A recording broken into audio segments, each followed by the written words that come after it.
किस प्रकार से सामाजिक भेदभाव फैलाया जा रहा है उत्तर प्रदेश में। एक 70 साल के पासी समाज के बुजुर्ग को पेशाब चटवाई गई, एक सीआरपीएफ के जवान को गोली पे नहीं चलने दिया गया, एक हरिओम वाल्मीकि को मॉब लिंचिंग करके हत्या कर दी गई, मुसलमानों का फर्जी इनकाउंटर करते हो। ऐसा समाज हमें नहीं चाहिए। तानाशाह उत्तर प्रदेश में राज करता हो तो अपने घरों में हम चुपचाप नहीं बैठेंगे, सड़क पर उतरेंगे, लड़ेंगे और जीतेंगे। यहाँ पे एक बिजली मंत्री है शर्मा, गर्मी में सब परेशान थे, पहुंच गए, पसीना आ रहा था लोगों को। मंत्री जी लाइट नहीं आ रही है, बच्चे रात में सो नहीं पाते, बोले जय श्री राम। नकली नारों में छिपते हो, कभी जागो हिंदू, कभी वंदे मातरम, कभी भारत माता की जय। हिंदू जाग गया है। अरे हम वंदे मातरम भी कहेंगे, भारत माता की भी जय कहेंगे और हम हिंदू धर्म को भी मानेंगे, लेकिन तुम जैसे आलनेमी लोगों को पर्दाफाश भी करेंगे। ये बहरूपिया बन के जो टहल रहे हो ना, तुम्हारे बहरूपिया चेहरे को हम लोग खोलने का काम करेंगे। कौन चला रहा है हिंदुस्तान को इस वक्त? सिर्फ 4 लोग। ये 4 बनाम 144 करोड़ की लड़ाई है, याद रखना। कह रहे हिंदू राष्ट्र बनाना है। मैंने कहा ये देश संविधान से चलेगा, ये देश किसी बाबा के फरमान से नहीं चलेगा, बाबा साहब के संविधान से चलेगा। मंच पे बैठे हुए हमारे सभी सम्मानित नेतागण, नाम लूंगा तो बहुत वक्त जाएगा। एक ही बात कह सकता हूं, इस 13 दिन की यात्रा में आपके साथ एक भावनात्मक रिश्ता बना है जो जीवन भर कायम रहेगा, इस बात का यकीन दिलाना चाहता हूं। मैंने देखा 70 साल के बुजुर्ग हमारे साथ यात्रा में चल रहे थे। मैंने देखा हमारा एक साथी जिसके पैर में चप्पल नहीं थी, वो इस यात्रा में मेरे साथ चल रहा था। हमने देखा 13 दिन तक लोगों की दिन रात सेवा कर करके हमारे साथियों ने इस यात्रा को सफल बनाया। मैं सबका सर झुका के अभिनंदन करता हूं, आपका वंदन करता हूं। आपने संदेश दिया है उत्तर प्रदेश से कि जब सत्ता बेलगाम हो जाए, तानाशाह देश के ऊपर राज करता हो, तानाशाह उत्तर प्रदेश में राज करता हो, तो अपने घरों में हम चुपचाप नहीं बैठेंगे, सड़क पर उतरेंगे, लड़ेंगे और जीतेंगे। आज मैं प्रयागराज की ऐतिहासिक धरती पर हूं। यह किसकी जमीन है? यह जमीन है शहीद चंद्रशेखर आजाद की, जिन्होंने कहा मैं अंग्रेजों की गोली से नहीं मरूंगा, अपनी गोली से भारत माता के लिए अपने प्राणों की आहुति दूंगा। कल्पना कीजिए उनके बलिदान के आगे हमारा योगदान कितना छोटा है। कल्पना कीजिए ये प्रयागराज की जमीन, जहां के इलाहाबाद विश्वविद्यालय का ऐसा स्वर्णिम इतिहास है कि इस विश्वविद्यालय से देश के राष्ट्रपति भी निकले, देश के प्रधानमंत्री भी निकले, कई राज्यों के मुख्यमंत्री निकले और अपने ही नहीं नेपाल के भी प्रधानमंत्री इसी विश्वविद्यालय से निकले। कल मेरा मन बहुत गदगद हुआ जब छात्रों ने, नौजवानों ने घरों से निकलकर इस यात्रा का स्वागत किया, इस मुद्दे का समर्थन किया, क्योंकि मैंने पहला नारा दिया रोजगार दो, दूसरा नारा है सामाजिक न्याय दो। और जिस इलाहाबाद प्रयागराज की धरती पर मैं खड़ा हूं, उस इलाहाबाद विश्वविद्यालय का इतिहास यह है कि उस इलाहाबाद विश्वविद्यालय को पूरब का ऑक्सफोर्ड कहा गया। देश भर में आप किसी भी प्रांत में चले जाइए, इलाहाबाद विश्वविद्यालय के आपको आईएएस मिलेंगे, आपको आईपीएस मिलेंगे, आपको केंद्र सरकार में सेक्रेटरी मिलेंगे, बड़े बड़े पदों पे इस विश्वविद्यालय के लोग मिलेंगे। लेकिन अफसोस है कि आज उस इलाहाबाद विश्वविद्यालय को छात्र को चीफ डॉक्टर लाठियों से पीटने का काम करता है। शर्म आती है। इसके खिलाफ हम लोग लड़ाई लड़ने का काम करेंगे, ये यकीन दिलाना चाहता हूं नौजवानों को। और अपने इतिहास को याद कर लेना। हम लोग तो नारा लगाते थे, जिस ओर जवानी चलती है उस ओर जमाना, जिस ओर जवानी चलती है उस ओर जमाना। और क्या हो रहा है यहां पे? विश्वविद्यालय में 400% फीस बढ़ा दी गई। 400%। जरा कल्पना कीजिए, 400% फीस, हर चीज की फीस बढ़ा दी गई। छात्र संघ की बात कीजिए तो कहते हैं छात्र संघ बहाल करेंगे तो गुंडागर्दी बढ़ जाएगी। छात्र संघ बहाल करेंगे तो अराजकता फैल जाएगी। मैं इलाहाबाद विश्वविद्यालय के प्रशासन से कहना चाहता हूं, मैं केंद्र सरकार में मोदी जी से कहना चाहता हूं, शिक्षा मंत्री से कहना चाहता हूं, अरे इसी इलाहाबाद विश्वविद्यालय के छात्र संघ के अध्यक्ष मुख्यमंत्री बने, मंत्री बने, प्रधानमंत्री बने, छात्र नेता निकल के देश के बड़े बड़े पदों पर रहे। पता कर लेना, पता कर लेना। इसी इलाहाबाद विश्वविद्यालय में जब तक छात्र संघ था, इलाहाबाद विश्वविद्यालय की रैंकिंग 68 थी। आज मुझे पता चला कि 200 में भी इलाहाबाद का नाम नहीं है। 200 में भी, 200 विश्वविद्यालयों में भी इलाहाबाद विश्वविद्यालय का नाम नहीं है।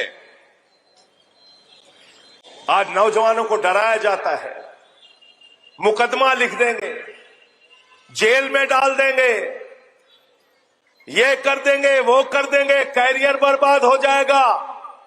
मैं नौजवानों से अपील करता हूं, इनके मुकदमों और लाठियों से डरने की जरूरत नहीं है।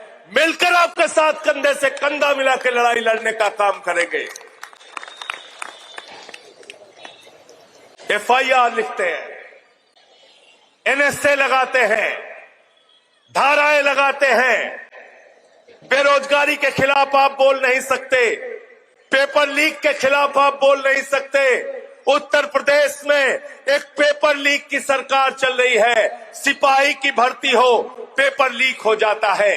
दरोगा की भर्ती हो, पेपर लीक हो जाता है। शिक्षक की भर्ती हो, पेपर लीक हो जाता है। एसएससी की भर्ती हो, एग्जाम हो, पेपर लीक हो जाता है। हाई स्कूल इंटर का पेपर लीक हो जाता है। पीसीएस जे का पेपर लीक हो जाता है। एक पेपर लीक सरकार चल रही है। मैं पूछना चाहता हूं, ये पेपर लीक क्यों हो रहा है? पेपर लीक इसलिए हो रहा है कि सरकार और सत्ता में बैठे हुए लोग कमीशन खाते हैं, रिश्वत खाते हैं, नौकरियां देने के नाम पर नौजवानों को लूटने का काम करते हैं। ये पेपर लीक बंद होना चाहिए। इसके खिलाफ भी हम लोगों को मिलकर लड़ाई लड़ने का काम करना है। आप कल्पना कीजिए, एक नौजवान को उसके माँ बाप कितनी उम्मीदों से इलाहाबाद विश्वविद्यालय में पढ़ने के लिए भेजते हैं, पेट काट के पढ़ाते हैं, कोचिंग दिलाते हैं, आईएएस पीसीएस की, मेडिकल की कोचिंग दिलाते हैं। हमारा लड़का सेलेक्ट हो जाएगा तो हमारा कैरियर बन जाएगा, हमारे बेटे का कैरियर बन जाएगा, परिवार को संभालेगा। इस इलाहाबाद के अंदर आज की तारीख में नौजवान आत्महत्या कर रहा है बेरोजगारी के कारण। बेरोजगारी एक बहुत बड़ी समस्या है। 2018 से उत्तर प्रदेश में मेरे भाइयों कोई शिक्षक की भर्ती नहीं निकली, चाहे बीटीसी का हो, चाहे बीएड का हो, कोई भर्ती उत्तर प्रदेश में नहीं हो रही है।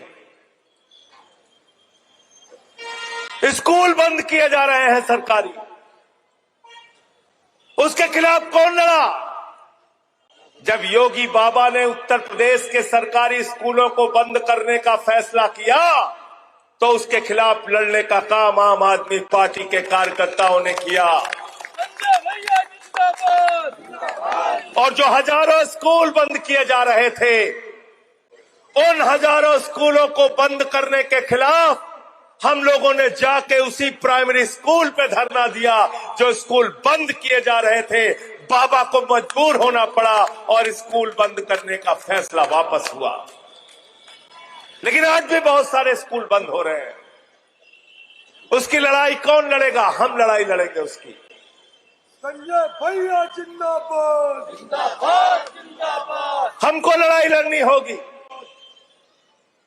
और आज मैं इस प्रयागराज की धरती पे नौजवानों से कहना चाहता हूं, लड़ाई 2-4 दिन की मत बनाओ, लड़ाई लंबी बनाओ। अरे तुम्हारा तो इतिहास यह है कि 75 में जब आपातकाल लगा तो लोकनायक जयप्रकाश नारायण के नेतृत्व में तुमने देश की हुकूमत को उखाड़ कर फेंक दिया। यह है नौजवानों का इतिहास। तुम्हारा इतिहास यह है कि प्रफुल्ल कुमार महंतो 30 साल की उम्र में आसाम के मुख्यमंत्री बन गए। छात्रों की बदौलत वहां का आंदोलन खड़ा हुआ। तुम्हारा इतिहास यह है कि आजादी के आंदोलन के पन्नों को अगर पलटोगे तो शहीद चंद्रशेखर आजाद ने अपने प्राणों की आहुति इस देश के लिए दी। शहीद रोशन सिंह ने अपने प्राणों की आहुति दी। शहीद अशफाक उल्लाह ने अपने प्राणों की आहुति दी। शहीद राम प्रसाद बिस्मिल ने अपने प्राणों की आहुति दी। और 16 साल के खुदीराम बोस ने जब फांसी के फंदे को चूमा तब ये मुल्क आजाद हुआ है। नौजवानों की कुर्बानी की बदौलत ये मुल्क आजाद हुआ। शहीद आजम भगत सिंह की कुर्बानी की बदौलत ये मुल्क आजाद हुआ। आज तुम उन नौजवानों को डराते हो मुकदमों से डराते हो। कहते हो मोदी जी आ गए हैं, डरिए। योगी जी आ गए हैं, डरिए। अरे डरने से काम नहीं चलेगा, लड़ना पड़ेगा। जीना है तो मरना सीखो, कदम कदम पे लड़ना सीखो। कि ये रोजगार का सवाल ये छोटा सवाल नहीं है।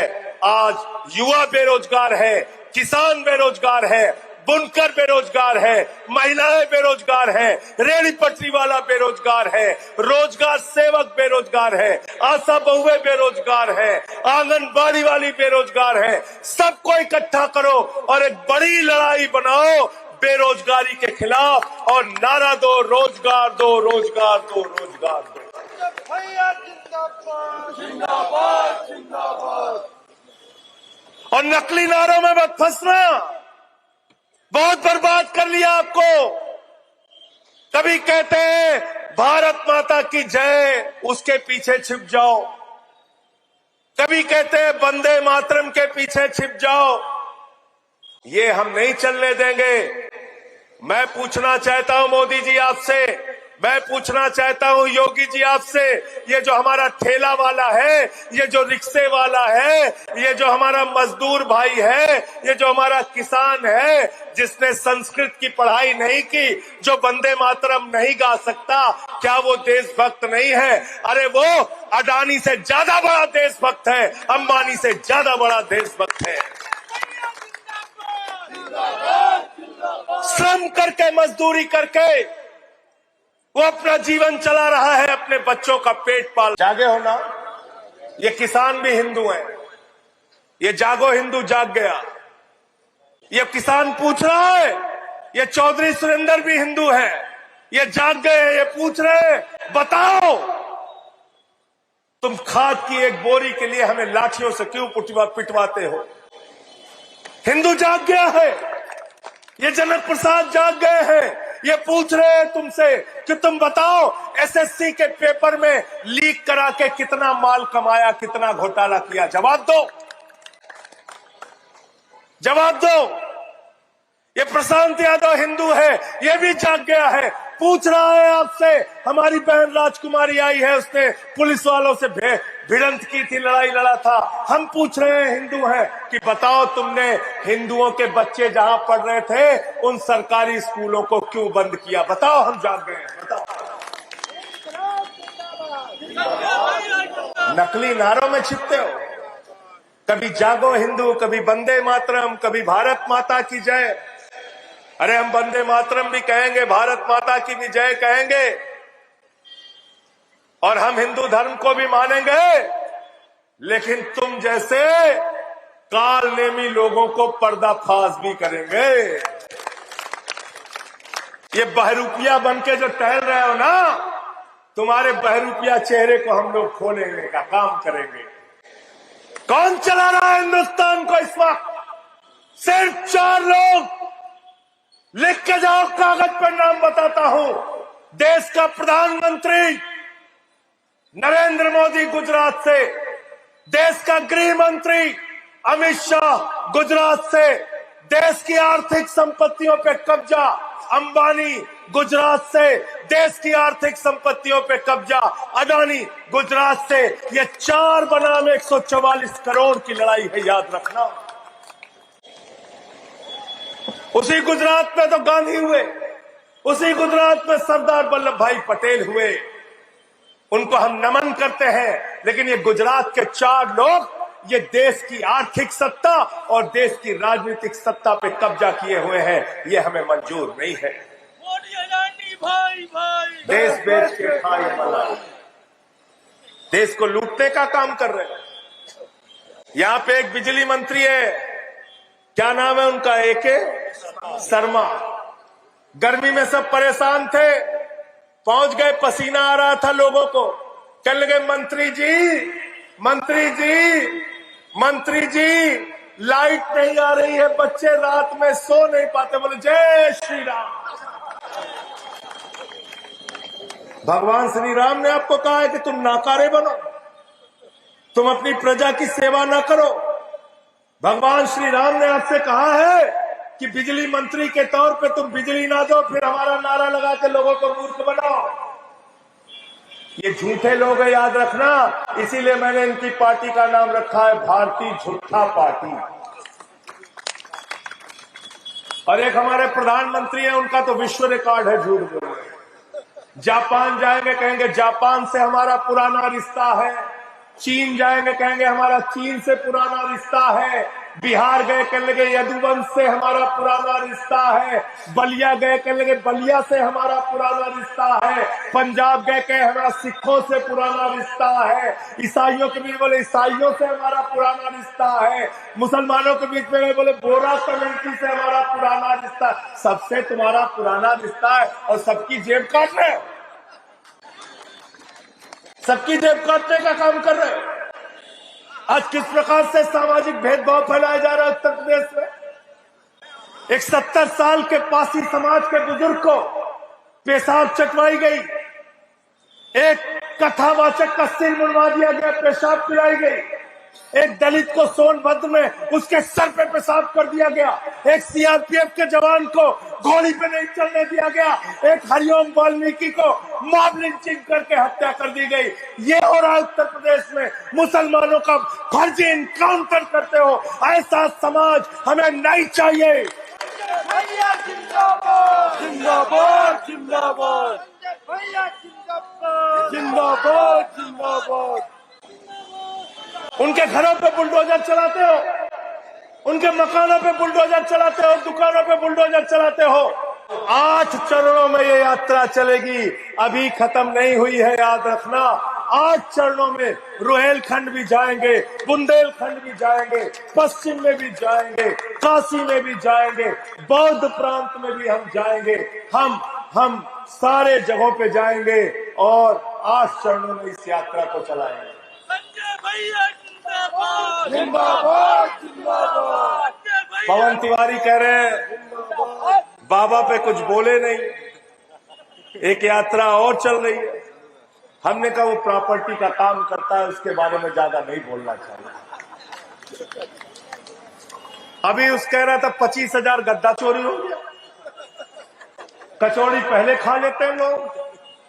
हमारे ये अनुशासित साथी है, इन्होंने पूरे 13 दिन की यात्रा पूरी पवित्रता और ईमानदारी के साथ पूरी की। तालियां बजाइए, इनका स्वागत कीजिए, अभिनंदन कीजिए।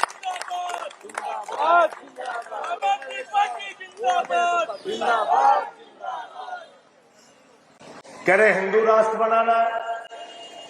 मैंने कहा ये देश संविधान से चलेगा, बाबा साहब डॉक्टर भीमराव अंबेडकर के संविधान से चलेगा। हमारी बहन श्रद्धा चौरसिया यहाँ पे बैठी है, इसने एक बार कहा था ये देश किसी बाबा के फरमान से नहीं चलेगा, बाबा साहब के संविधान से चलेगा। और उस संविधान में लिखा है कि भारत एक धर्मनिरपेक्ष राष्ट्र है, और अगर ऐसी कोई कोशिश हुई तो कल को कोई सिख राष्ट्र मांगने लगेगा, कोई तमिल राष्ट्र मांगेगा, कोई तेलुगु राष्ट्र मांगेगा, कोई उत्कल राष्ट्र मांगेगा, कोई तेलंगाना राष्ट्र मांगेगा, कोई बंगला राष्ट्र मांगेगा। पवन तिवारी जी कहेंगे हमारा काशी राष्ट्र घोषित करो, हम कहेंगे सुल्तानपुर को राष्ट्र घोषित कर दे, वहीं से राष्ट्रपति बन जाएगा। मिर्जापुर पीछे मांगे लाके तुरंत। ये सब नहीं चलेगा, ये देश को तोड़ने और बांटने की कार्रवाई है। इसलिए सारे मजदूर, किसान, नौजवान, हम सब लोग एकजुट होकर एक साथ मिलकर बेरोजगारी के खिलाफ भी लड़ेंगे और सामाजिक भेदभाव के खिलाफ भी लड़ने का काम करेंगे।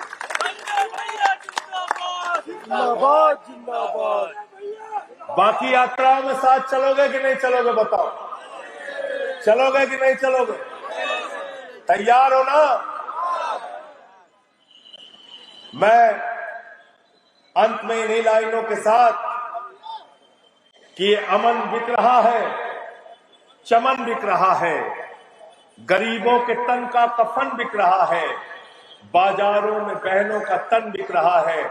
यारो बुरा न मानो तो कह दूं, इन बेईमानों के हाथों वतन बिक रहा है, इन बेईमानों के हाथों वतन बिक रहा है। नेशनल दस्तक की आपसे गुजारिश है कि अगर इसको बचाना चाहते हैं तो नेशनल दस्तक को सब्सक्राइब करने के लिए रेड कलर के सब्सक्राइब बटन को दबाएं, फिर बेल आइकन की घंटी दबाएं। नेशनल दस्तक को बचाने के लिए बहुत जरूरी है कि हर खबर को शेयर करें, लाइक करें, कमेंट जरूर करें।